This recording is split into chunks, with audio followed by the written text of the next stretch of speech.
Muy bien, pues vamos a dar comienzo a la primera ponencia de la mañana. Vamos a intentar recuperar el tiempo que inevitablemente ya nos hemos comido. Y esta es una ponencia que se titula No se reduce al oro, la historia compartida, donde vamos a tener dos pequeñas sesiones en nuestro programa con dos participantes en cada una de ellas. Y comenzamos con Manuel Lucena Giraldo, historiador del Consejo Superior de Investigaciones Científicas de España, que nos va a hablar sobre la leyenda negra y la conspiración del lenguaje, el San José desde la historia global.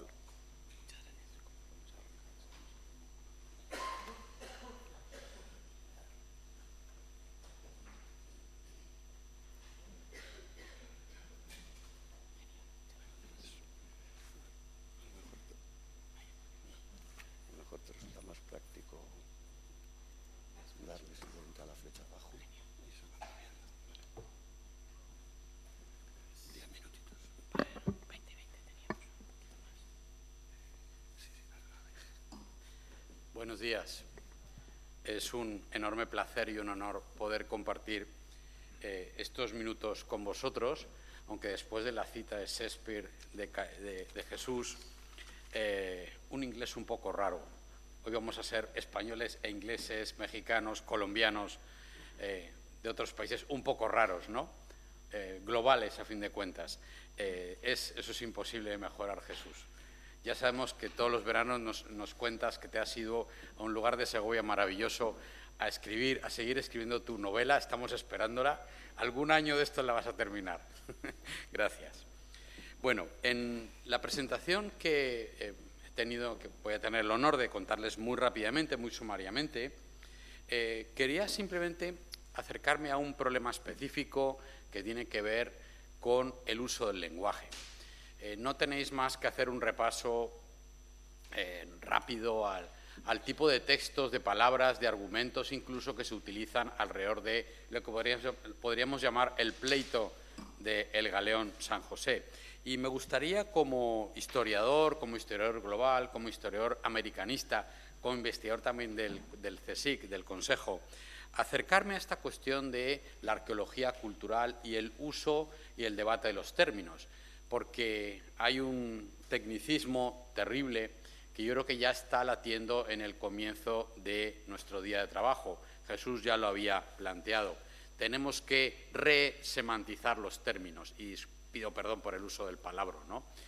Tenemos que resemantizar los términos. Tenemos que pensar en los nuevos contenidos de las palabras para que digan aquello que en 2018 creemos o proponemos que digan.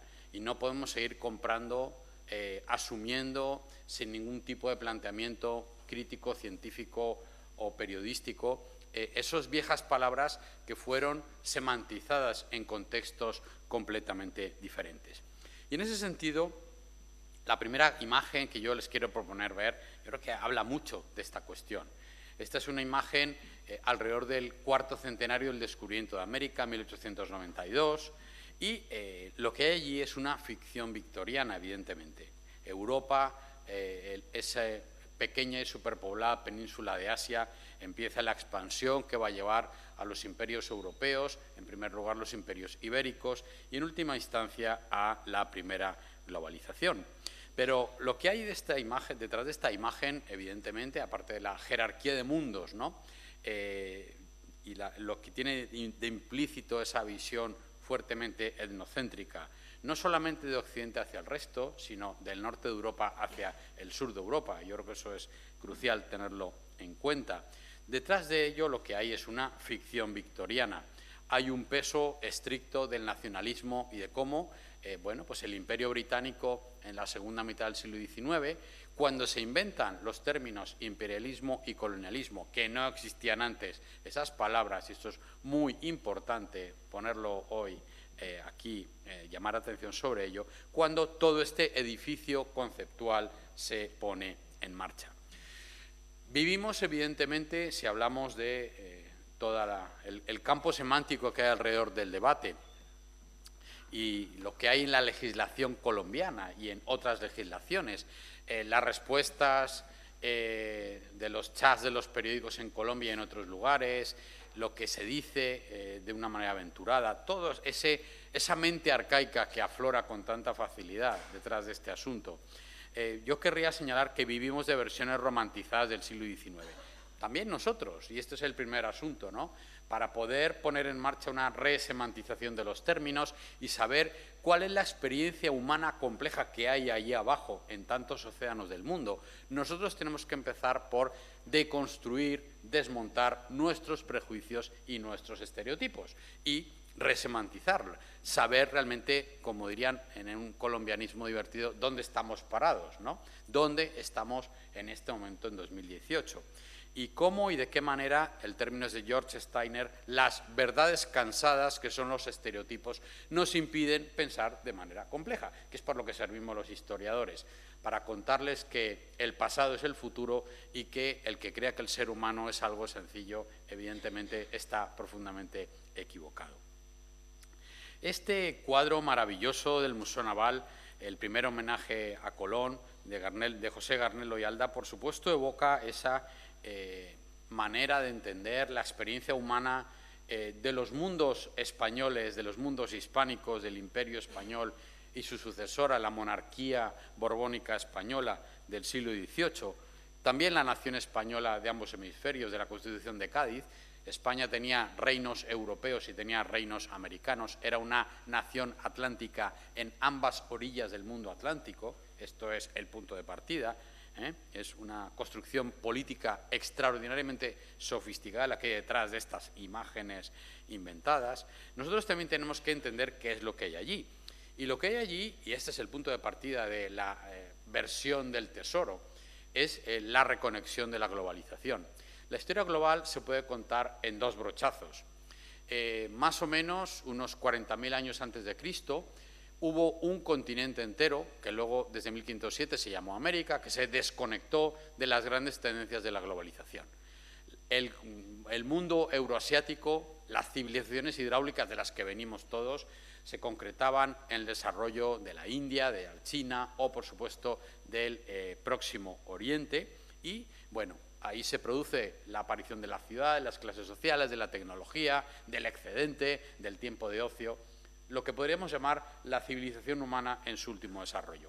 Unos 40.000 años antes de Cristo, América se desconecta. No es que no siga habiendo contactos, no hay que confundir estar en un sitio o llegar con descubrir. Para descubrir un sitio hay que volver a casa, contarlo y seguramente imprimirlo dentro de la mentalidad occidental. Si regresas y no lo cuentas, si regresas y no lo imprimes, no has descubierto nada, más allá del acto legal del derecho romano de la toma de posesión. Y lo que ocurre en este momento es que Colón y su tripulación reconectan el mundo americano a las grandes tendencias del desarrollo de las civilizaciones globales. Este es el significado profundo que hay en esta imagen. Y también en esta otra imagen. Yo creo que esos son los dos grandes momentos fascinantes, apocalípticos, alucinantes de la reconexión global de los continentes, con un protagonismo español, ibérico, hispánico absolutamente de primera magnitud.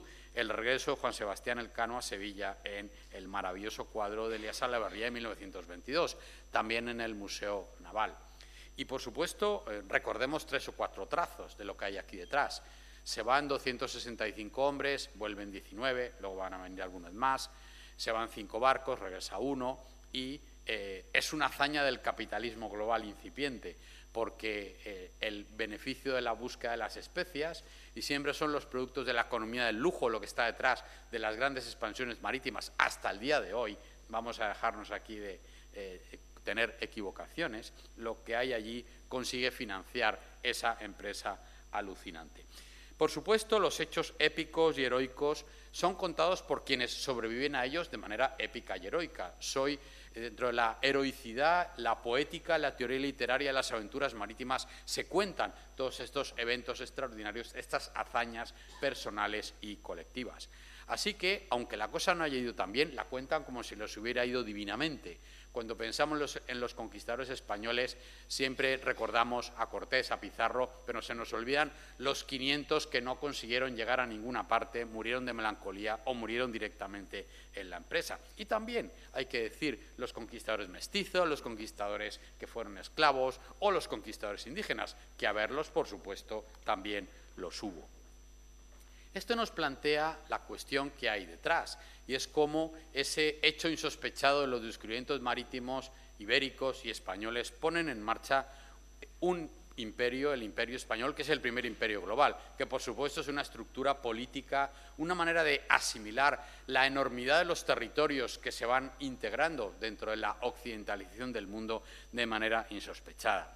Y yo creo que es muy importante el estudiar el galeón San José y todos sus hermanos y primos a escala global, porque nos señalan cómo se puso en marcha la experiencia humana de la primera globalización.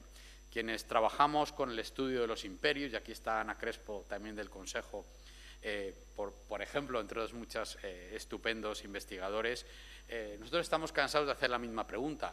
Todo el rato la épica de los nacionalismos, especialmente los nacionalismos decimonónicos y los republicanismos cívicos de las repúblicas americanas independientes, inciden en el hecho de la conquista y la independencia, pero no cuenta nada de lo que hubo en medio, ¿no? Nadie explica por qué duran los imperios, y esa es la pregunta de la historia global.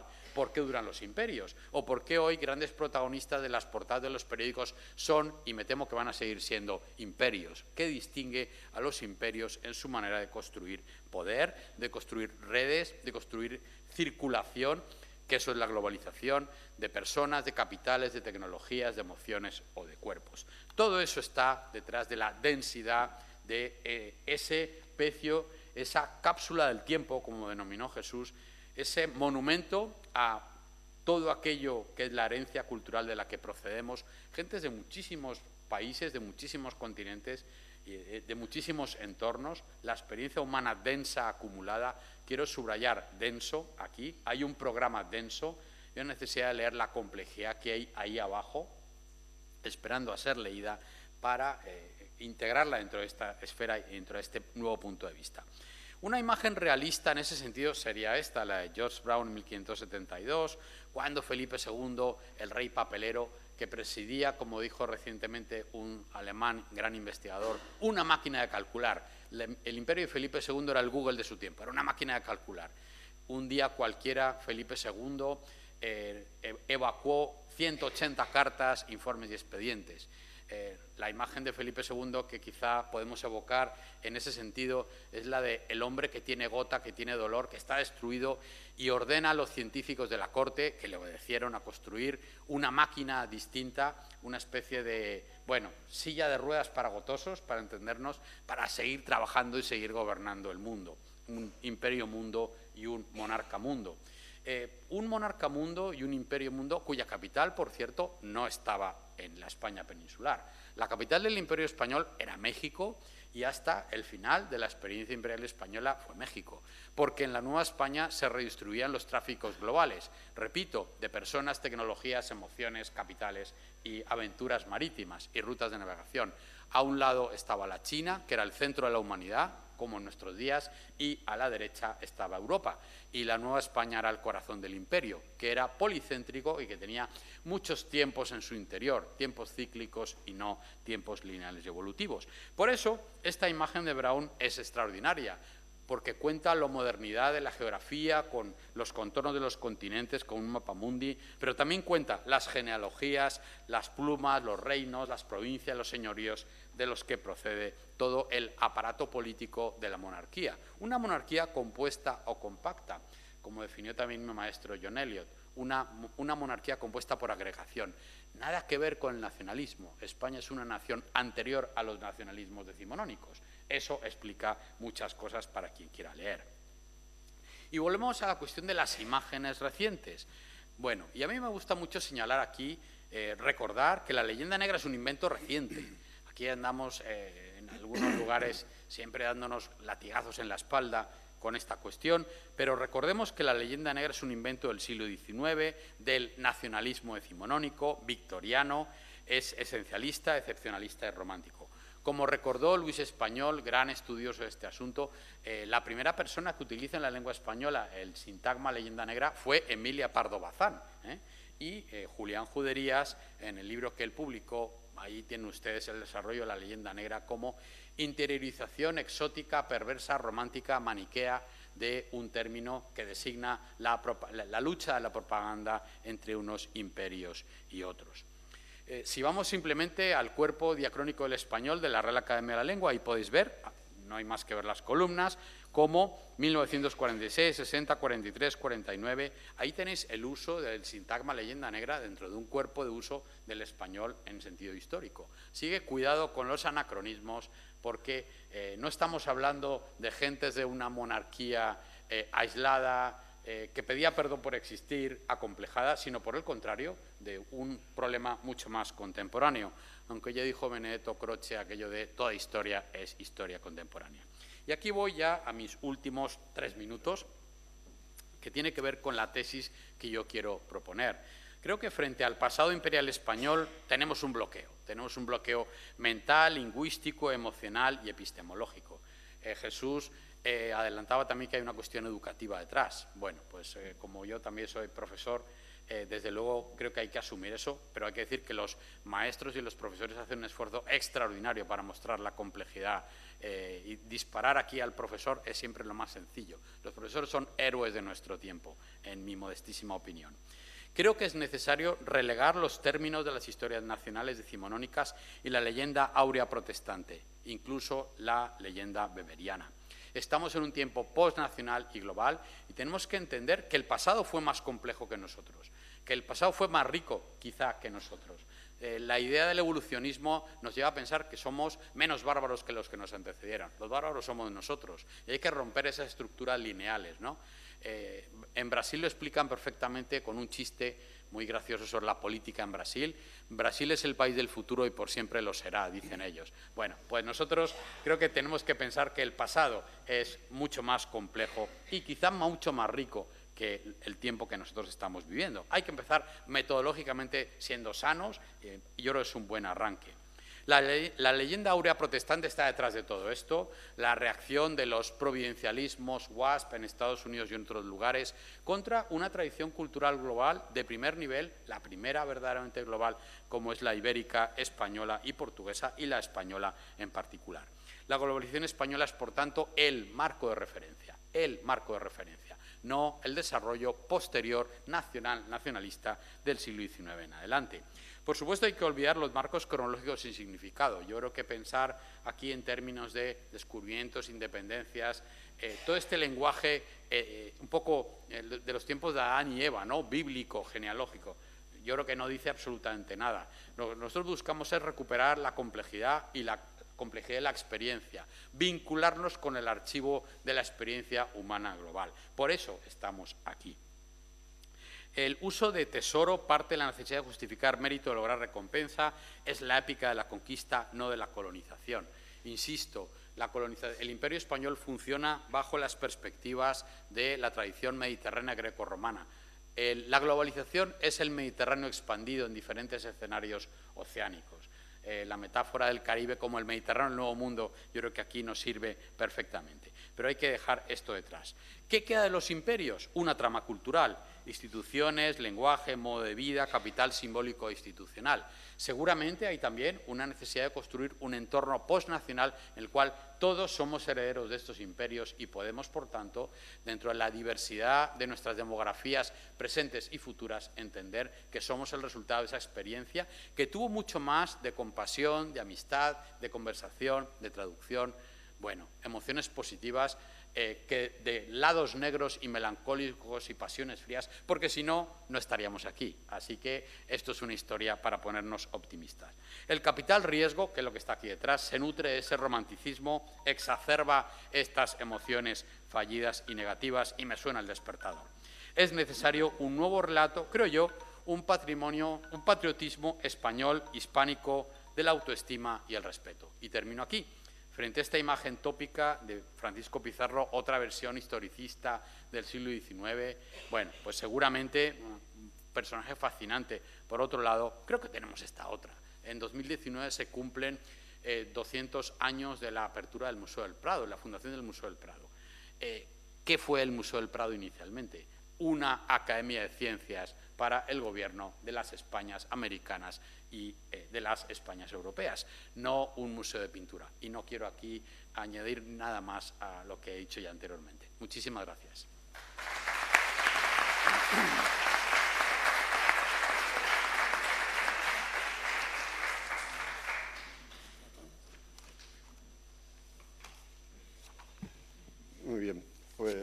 Muchas gracias, Manuel. Continuamos con la intervención de Juan Guillermo Martín, de la Universidad del Norte de Barranquilla, Colombia, sobre dilemas cuando el expolio viene del Gobierno nacional.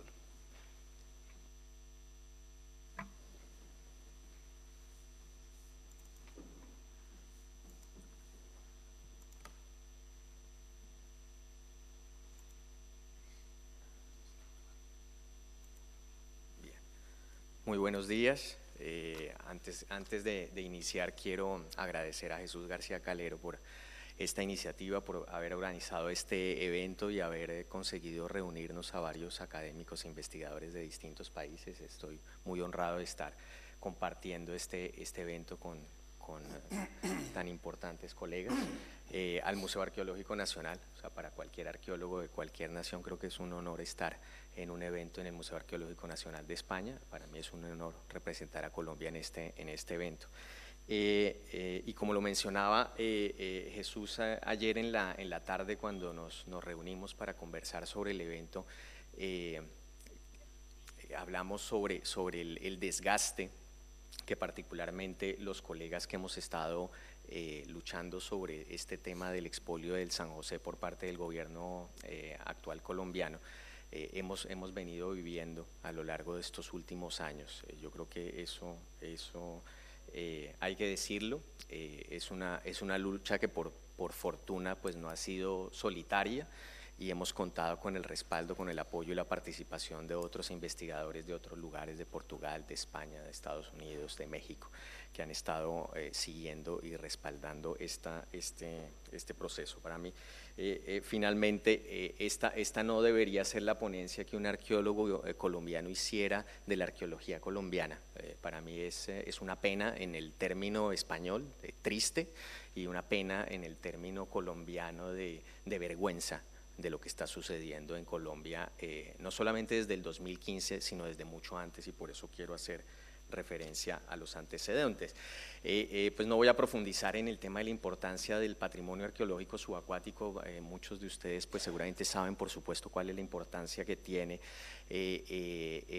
este patrimonio, que por supuesto tiene la gran ventaja de su alto grado de preservación, de las posibilidades que nos ofrece de acercarnos a un pasado que es mucho más complejo y que no tiene en muchos casos tampoco documentación histórica que nos permita conocerla. Pues algunos de los colegas lo precisan como unas cápsulas de tiempo, específicamente mucho más que eso, inclusive en donde vemos por supuesto las redes comerciales, las redes de intercambio de objetos, de ideas, que resulta de alguna manera fundamental y que tiene que ver por supuesto con ese proceso de primera globalización del que también conocen Manuel y Ana, por supuesto Betany, con quien trabajo con la Universidad Pablo de Olavide. Y por supuesto documenta una serie de actividades que no están debidamente registradas en los archivos, como la piratería o actividades como la esclavitud. Y por supuesto un tema fundamental, y es que es un patrimonio que nos pertenece a todos, es una historia compartida que nos pertenece a todos, y en ese sentido todos tenemos algo que decir y una responsabilidad con él. Y ese patrimonio tiene serias amenazas actuales y desde hace mucho tiempo. Por supuesto, las amenazas que vienen relacionadas con las obras de infraestructura. En el caso colombiano venimos viviendo el desarrollo, digámoslo así, de actividad portuaria, de dragados en bahías para mejorar el comercio y la conectividad, y por supuesto esas actividades de infraestructura generan o amenazan el patrimonio cultural subacuático, y por supuesto los cazatesoros que cada vez han ido mejorando el acceso a la tecnología, cada vez se han vuelto más científicos, entre comillas,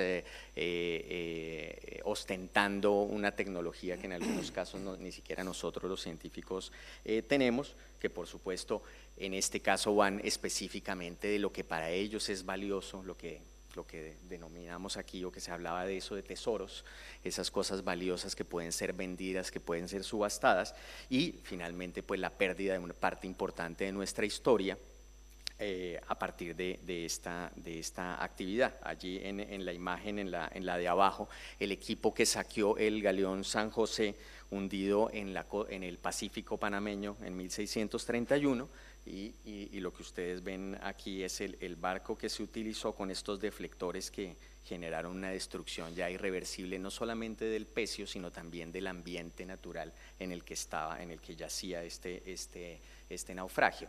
O sea que la destrucción va mucho más allá de un contexto arqueológico.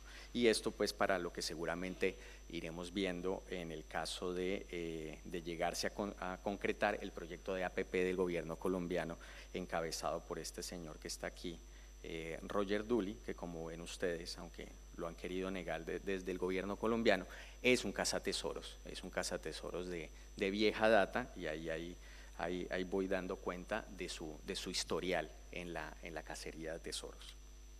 Y por supuesto tenemos la normativa de UNESCO.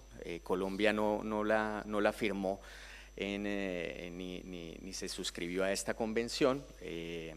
Es una convención que a mi modo de ver genera, digamos, un ambiente propicio para la investigación y la conservación de patrimonio cultural sumergido, que tiene algo particular que siempre ha aducido el gobierno colombiano para decir que no se firmó, y es que habla sobre la propiedad de los barcos, y eso está por fuera de la convención de UNESCO. Seguramente después hará alguna precisión Antonio José al respecto, y lo más importante es la normativa, el anexo técnico de la convención, que permite, digamos, la intervención de una manera científica de este tipo de contextos.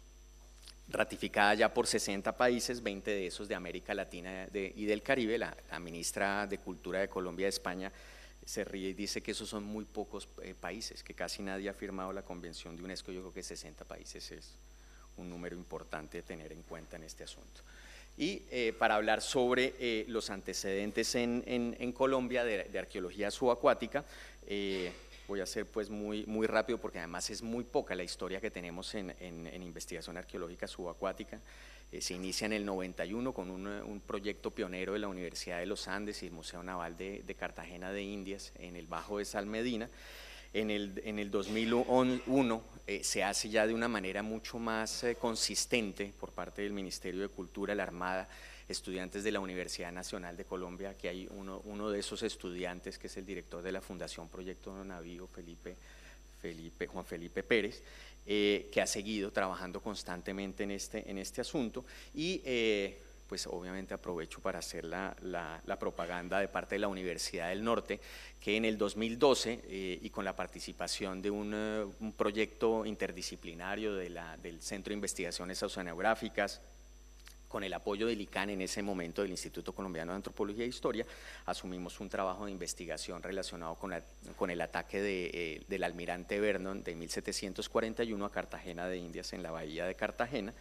Después conseguimos una beca de National Geographic en 2013, y en el 2015 adelantamos y empezamos un proyecto en la bahía de Puerto Colombia, en un naufragio mucho más reciente relacionado con la Primera Guerra Mundial.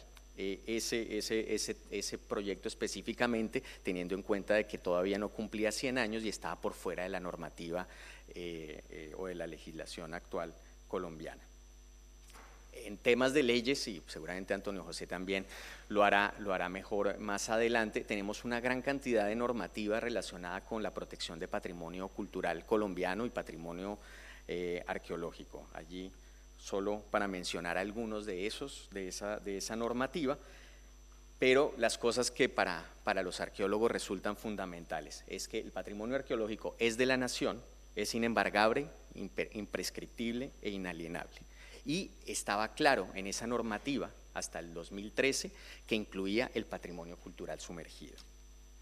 Sin embargo, este gobierno colombiano, el de Juan Manuel Santos, tuvo una grandísima idea, y es diseñar una nueva ley.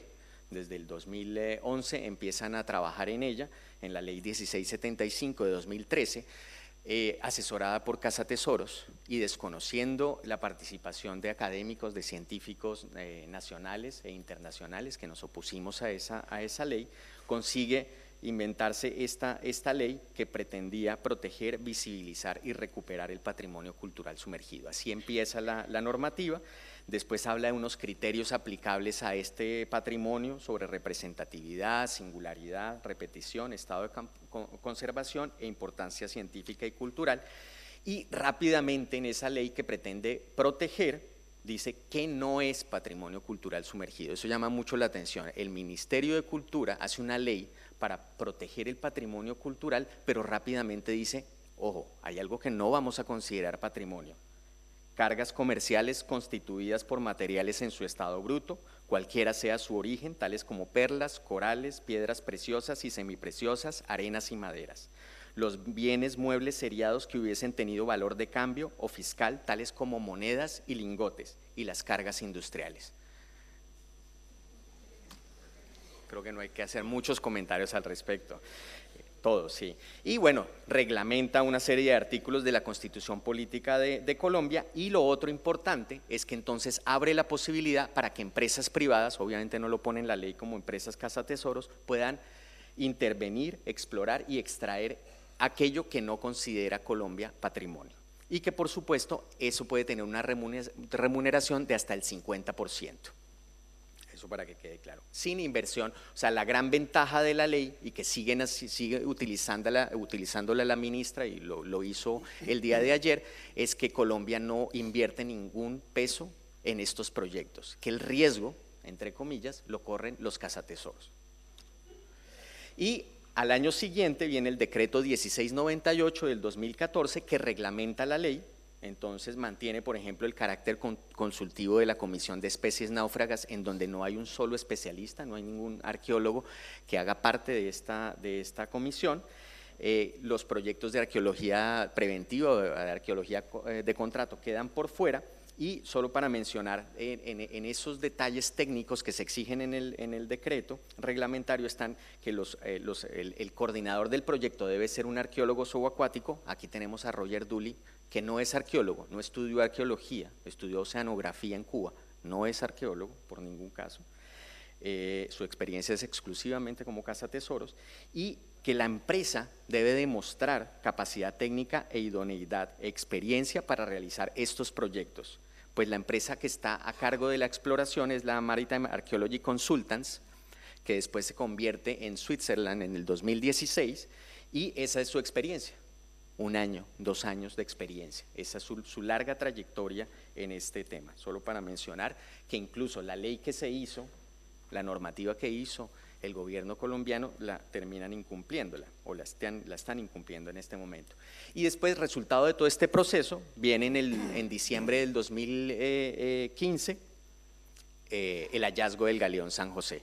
Y se anuncia con bombos y platillos por parte, ahí están el presidente Juan Manuel Santos, la ministra de Cultura Mariana Garcés, el director de la Dirección Marítima, y Ernesto Montenegro, el director del ICANN, que es el que ha fungido como el arqueólogo contraparte del gobierno colombiano. Debo decirlo, no es arqueólogo, pero es el que figura como el especialista por parte del gobierno acompañando este proceso. Hizo un doctorado sobre literatura en Francia. Inmediatamente viene un aval académico. O sea, sorprende además que no solamente el gobierno se haya creído esta historia, sino que haya contado con un aval académico. Ahí tendremos seguramente algún tipo de discusión con Felipe al respecto, con la participación, por ejemplo, de profesores de la Universidad Externado de Colombia, que inmediatamente avalaron y hablaron de la ciencia detrás del galeón San José, o la participación, por ejemplo, de Woods Hole Oceanographic Institute, que alquilando sus servicios y sus equipos ha mostrado ciencia supuestamente detrás de este proyecto. O sea, esto finalmente yo creo que ha servido como un mercenario científico para este proceso. Aquí otra de esas notas mucho más recientes de José Luis Ocarrás, también hablando de este esfuerzo que hace el gobierno colombiano por el rescate de este pez, de este naufragio, ¿no? Y eso lo menciono porque quienes hemos estado en contra diciendo que este proyecto no es correcto, hemos sido estigmatizados por ellos y otros tantos colegas nacionales y por supuesto por el gobierno colombiano actual. Luego viene la asociación pública-privada, esta forma que se inventó el gobierno para el rescate del patrimonio cultural sumergido a partir de la asociación entre el gobierno y las empresas de Casa Tesoros. Entonces, ya teníamos un proyecto de exploración que nunca conocimos, no tenemos los detalles de cómo se dio ese proyecto, conocemos apartes de ese documento que evidentemente no es un proyecto científico, era un proyecto en el que se presentaba la manera en cómo se iba a repartir el botín de este rescate.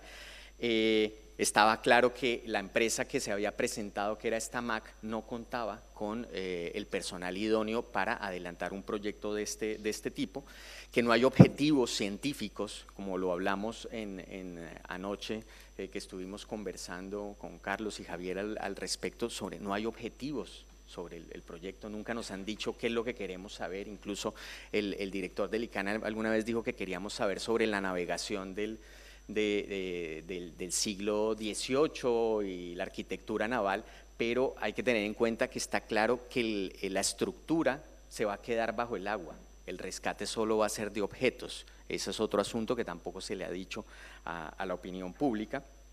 Se habla pues obviamente sobre las consideraciones técnicas, pero no tenemos detalle de cómo va a ser el proceso de conservación, sabemos lo costoso, lo largo que resulta un proceso de este tipo y no hemos tenido detalles sobre cómo se va a hacer.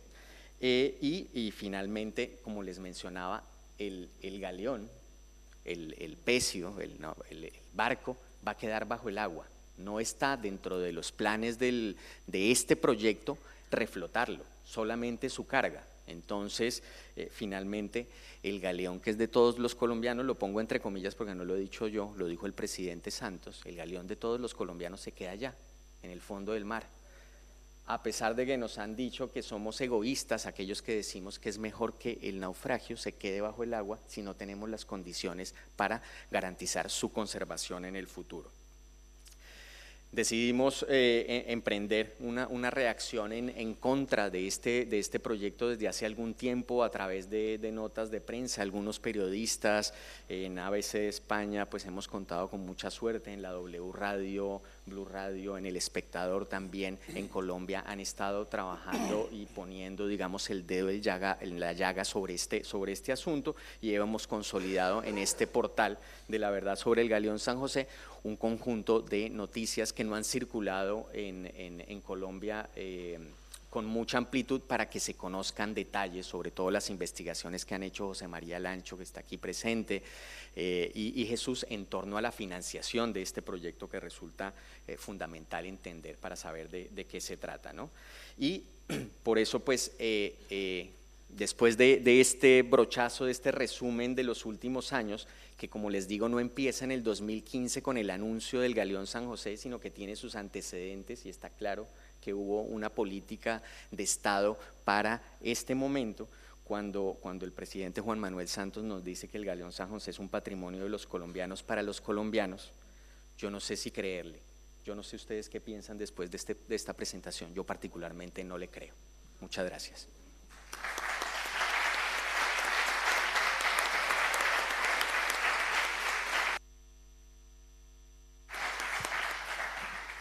Muy bien, muchas gracias, Juan Guillermo. Pues no sé si tienen ustedes alguna pregunta o alguna cuestión para nuestros dos ponentes o continuamos la sesión y luego hacemos una reflexión general para recuperar un poquito de tiempo. Continuamos.